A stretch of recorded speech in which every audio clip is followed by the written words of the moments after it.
Mormonism, or the Latter-day Saint movement, emerged in the early 19th century through a series of remarkable events centered around a young American named Joseph Smith. Joseph Smith was born in Vermont on the east coast of America, but moved with his family to western New York during his childhood. The region where Smith grew up, known as the Burned Over District, was experiencing intense religious transformation during the Second Great Awakening. The Second Great Awakening was a Protestant religious revival movement that swept through the United States during the late 18th and early 19th centuries. It was known for emotional preaching, camp meetings, and a focus on personal conversion and religious reform. The Second Great Awakening was driven by a unique mix of social and economic changes. People like Charles Finney thought that America required moral reform because the spread of Enlightenment ideas and rationalism was seen as a threat to traditional religious principles. This led to concerns about declining spiritual application and a need to combat blasphemous thinking. Moreover, there was a perceived waning of religious principles following the American Revolution, with many churches experiencing low attendance. Additionally, the institution of slavery was increasingly seen as a moral evil by the American people at the time. According to Joseph Smith's account, at age 14, he became very confused by the competing claims of various Christian denominations. Each church professed to be the true Church of Christ, yet they contradicted one another in doctrine. The Protestant Reformation encouraged the creation of new denominations, leaving many Christians confused about what the true teaching actually was. After all, Protestant Christianity did emphasize the importance of sola scriptura, meaning by the scripture alone. This means that Christianity should be understood through only reading the Bible, but differences in biblical interpretation has led thousands of Christians to create thousands of different denominations. Without a central authority, the room for differing biblical interpretations becomes inevitable. This religious confusion encouraged Joseph Smith to seek some sort of divine guidance.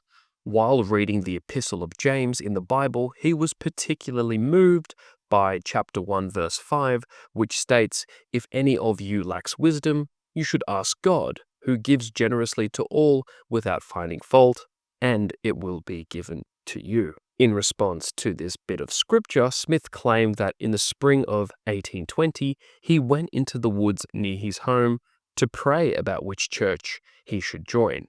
What followed is now known as the First Vision, a pivotal event in the Mormon faith. Smith reported that God the Father and Jesus Christ appeared to him as separate people and instructed him to join none of the existing churches because they were all wrong and all of their creeds were an abomination. It's worth noting that historical records indicate that Smith wrote at least 4 different accounts of this vision between 1832 and 1842. While these accounts are somewhat consistent, they also contain variations in certain details, particularly regarding the beings who appeared to Smith. The 1838 version, which describes the appearance of both the Father and the Son as separate beings, became the canonized account in Mormon scripture. Following the first vision, Smith reported receiving additional divine communications. A particularly significant event occurred on September 21, 1823, when Smith claimed an angel named Moroni visited him. According to Smith, the angel informed him about a set of golden plates buried in a nearby hill. These plates supposedly contained a religious history of ancient natives of the Americas. Smith reported that the angel Moroni appeared to him multiple times, and after several years of preparation, he was finally permitted to retrieve the golden plates in 1827.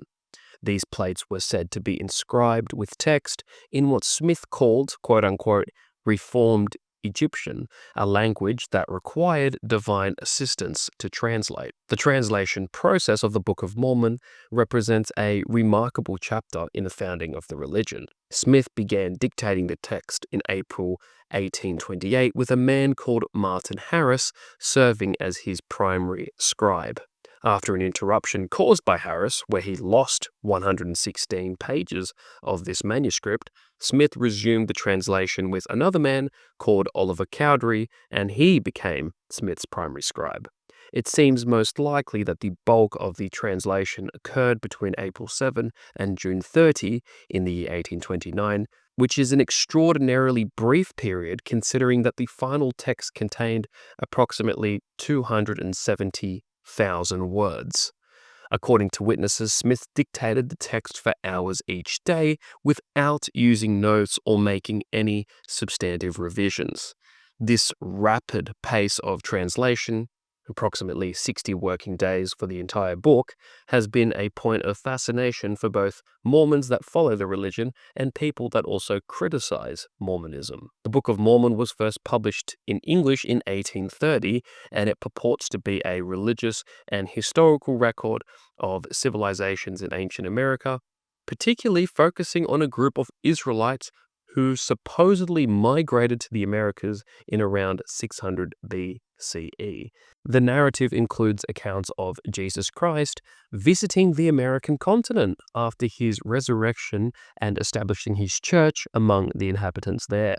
With the Book of Mormon published, Smith proceeded to formally organize a new religious institution. On April 6, 1830, at the home of Peter Whitmer in New York, Smith established the Church of Christ, which would later become known as the Church of Jesus Christ of Latter-day Saints. This date is considered the official founding of what would become the Mormon Church. The new religious movement grew rapidly under Smith's leadership, attracting converts through missionary efforts. Smith claimed to receive ongoing revelations from God, which helped guide the development of the church's doctrines, practices, and also how it was structured. While early Mormonism shared similarities with Protestant Christianity, including emphasis on baptism, the family, and Christ's role in salvation, new distinctive theological concepts began to emerge under the leadership of Smith. Smith's revelations and teachings gradually developed a unique belief system that differentiated Mormonism from mainstream Christianity. These included 1. The concept of an apostasy, which is the belief that Christ's original church had fallen into complete spiritual darkness. The second is the necessity of a restoration of true Christianity. The third, the importance of modern prophets continuing revelation. And 4, more distinct doctrines regarding the nature of God, human potential, and salvation. As the movement grew, Smith led his followers to establish a gathering place where they could build their community. In 1831, the church's headquarters moved to Kirtland, Ohio, while at the same time it also established a settlement in Jackson County, Missouri, which Smith designated as the site for a future quote-unquote New Jerusalem. However, both settlements faced significant challenges. In Missouri, tensions with earlier settlers escalated due to religious differences, political disagreements, and economic competition. In 1833, Mormon settlers were violently expelled from Jackson County by mobs of other Missouri residents. Mormons were rapidly acquiring land in Jackson County, which they believed would be the site of their New Jerusalem, and this was viewed suspiciously by other settlers. Meanwhile, in Kirtland, the church experienced both growth and also internal strife. Smith established various institutions, including a temple, which was dedicated in 1836. However, financial problems arose following the Panic of 1837, which was a financial crisis in the United States that began a major depression, and that lasted until the 1840s. Smith also experienced the failure of a church-sponsored financial institution. Smith faced legal troubles and accusation of financial misbehavior, which caused some members to be disillusioned and also leave the Mormon movement.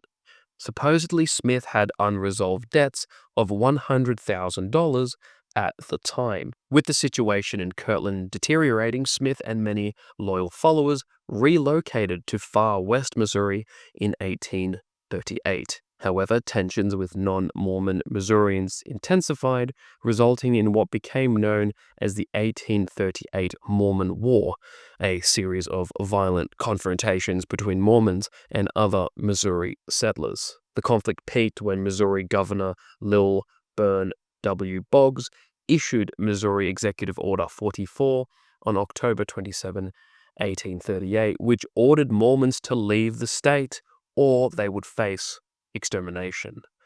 Following the surrender of Mormon leaders at Far West on November 1, 1838, approximately 15,000 Mormons fled Missouri for Illinois. In 1839, Smith and his followers purchased land along the Mississippi River in Illinois and established the city of Nauvoo. Under Smith's leadership, Nauvoo flourished and grew rapidly as converts from the United States and Europe settled there.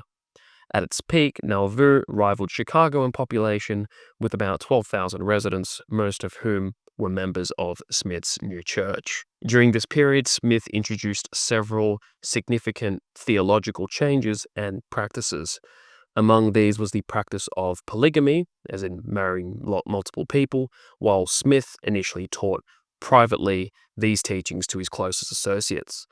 Other unique practices included baptism for the dead and temple ceremonies designed to, quote-unquote, seal families together for eternity. Tensions with surrounding communities grew as rumors spread about the practice of polygamy, and there were also concerns about the Mormons' growing political and economic power.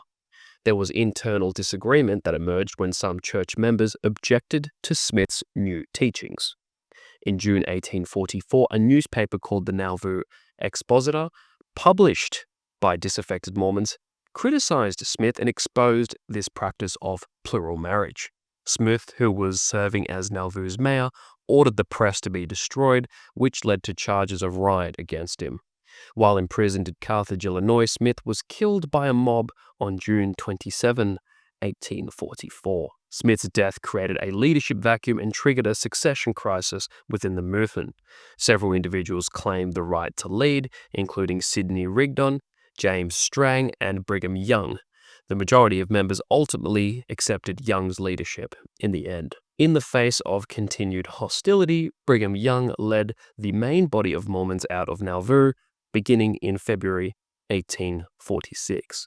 This exodus eventually took them to the Great Salt Lake Valley in what would become Utah, where they hoped to establish their community beyond the reach of persecution. This migration marked the end of a founding period of Mormonism and the beginning of the pioneer era, which would see the establishment of Mormon settlements throughout the American West under Young's new leadership. The founding of Mormonism represents a unique religious development in American history, emerging from the Second Great Awakening. The historical record reveals a complex narrative involving spiritual experiences, innovative religious texts, communal goals, and also escalating conflicts with broader American society. Smith's new theological changes, particularly the Book of Mormon, continuing revelation through a prophet and the concept of a restored church, created this unique religious tradition that would evolve and expand long after its death. But that brings us to the end of this video on the origins of Mormonism.